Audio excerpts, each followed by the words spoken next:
Hello, Honors Chemistry, and welcome to Chapter 5, where we talk about compounds and how to name them. Like it says in your outline, this does tend to be a challenging chapter for many people. Not because the material is any harder than any other chapter, right? Like, this is not harder than learning those conversion factors that we did in Chapter 2, right?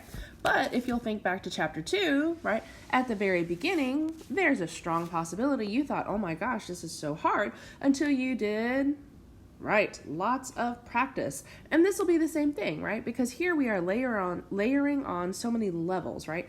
We've got the little bit that you've got to memorize, then we've got the rules, right? So there's actual like vocab you have to memorize, then there are rules you have to memorize, and then you have to be able to manipulate those rules based on every different scenario, right? And so there's a lot of work your brain has to be able to do, which it can't do effectively until you actually master that stuff, until it's actually tucked into your long-term memory, which means you've reviewed it enough and studied it enough that it becomes just a part of your core knowledge, right? Does that make sense, right? So I emphasize again, right? Practice, practice, practice. All right. Okay, and then that brings us to the actual introduction to Chapter 5, and the introduction is pretty simple, right? Where we just talk about the concept of sodium, right? So this is pure sodium. This is what it looks like as a metal, right? It oxidizes very quickly. It's very reactive, and it's very soft. Like there are videos online where you can cut it with a butter knife. It's so soft, right? But it is a metal, right? And it's very, very reactive, right? Because also, if you're bored and looking at YouTube, you can find videos of sodium and other group 1 metals reacting with water very, very vigorously, right?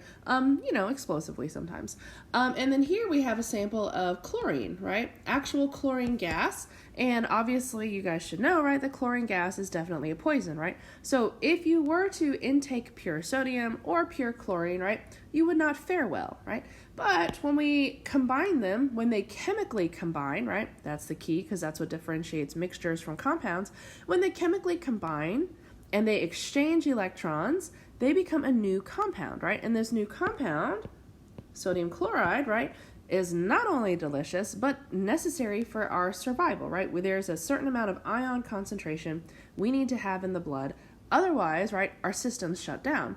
And so that's the importance of differentiating between a mixture and a compound, right?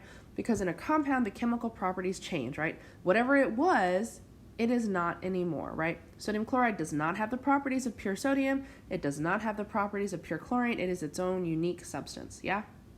All right. Then moving along, right, the law of constant composition from 5.2, right, tells you that in a compound, the composition is constant, right? That's basically what it means, right? As in the ratio of hydrogen to oxygen, right? Oh, that's not the one. The ratio of hydrogen to oxygen in water is fixed, yes? As in water is always 2 hydrogen atoms to every 1 oxygen atom, right? Always, right? It doesn't change. Okay. What that means, right, is that the properties of water are fixed, yes? If the composition of atoms is fixed, right, then the properties are fixed, as in water that you get from the tap versus water that you get from a lake versus water that you get, wherever, right? All of it has the same properties of water, right? Same boiling point, same melting point, same conductivity, same density, same all those things, right?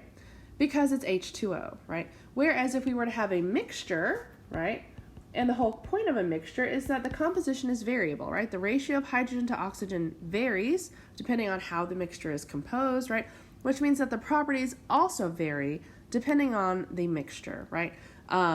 Which means that it's always going to behave differently, right? Depending on how you set that up, okay? Then we need to make sure that we understand the information conveyed by a chemical formula, because obviously that's going to be a big part of what we're talking about. So when we say Fe2O3, right, obviously this 2 is talking about the thing it sits next to. 3 is talking about the thing it sits next to. So what that formula says is that there are 2 irons for every 3 oxygens, right? So we could say that there are 2 atoms or ions. We'll clear that up in a little bit. We'll just say atoms for now. 2 atoms of Fe, right? And there are 3 atoms of oxygen, right? And this makes up 1 Fe2O3. Yes, like that's what that formula says, right? So instead of saying this, right, we could just say 2 to 3 is the ratio. Yes. Likewise, right, there's a mass relationship there, right? So for 2 atoms have a mass of 55.85. We'll say AMUs for now, right? to every 3 times 16 AMU, right? And there's a mass ratio that exists there, right? So going back to your book where it talks about how the mass ratio is not necessarily a whole number, that's because the masses of your individual atoms are not whole numbers, right? And if the masses of your atoms aren't whole numbers, then, that can't work. But the principle still remains, right, that we're still incorporating these relationships. Yeah, does that make sense? Right? These two things say the same thing. One says it in particles, one says it in mass. We'll work with that a lot more later. All right. Thank you for listening. Be good. Stay tuned in the next one for where we get started with the actual writing of chemical formulas.